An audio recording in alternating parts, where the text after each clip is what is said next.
எல்லாத்துக்குமே school June 2ஆம் தேதி ரீஓப்பன் ஆகிருக்குன்னு நம்புகிறோம். ஆனால் எங்கள் பசங்களுக்கு இன்னும் ஸ்கூல் ரீஓப்பன் ஆகலை.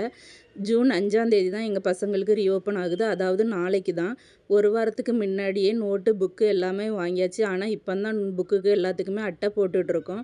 நாங்கள் புக்கை எப்போவுமே பைண்டிங் பண்ணி கொடுத்துருவோம் பசங்களுக்கு. அப்போ தான் கிழிக்காமல் அழகாக நீட்டாக வச்சுருப்பாங்க. நோட்டுக்கு மட்டும் அட்டை போட்டு கொடுப்போம்.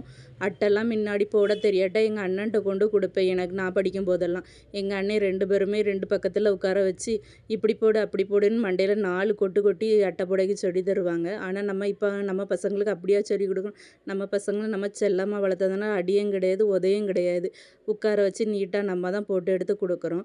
அப்புறம் ஸ்கூலுக்கு போவதுக்கு பென்சில் பாக்ஸ் வேணும்னு சொன்னாங்க. 2 பேர்த்துக்குமே அவங்கவுங்களுக்கு பிடிச்ச கலரில் பென்சில் பாக்ஸ் எடுத்துட்டோம். சின்னவன் வாட்டர் பாட்டில் ப்ளூ கலர் போதுமா அப்படின்னா, பெரியவன் அம்மா எனக்கு ரெட் கலர் போதும் அப்படின்னு சொன்னால், சரி 2த்துக்குமே ஒரே கலரில் தான் வெவ்வேறு கலரில் எடுத்துருக்கோம், ஒரே மாடலில். அதுக்கப்புறம் 2 பேத்துக்குமே தனித்தனி லஞ்சு பேக்கு.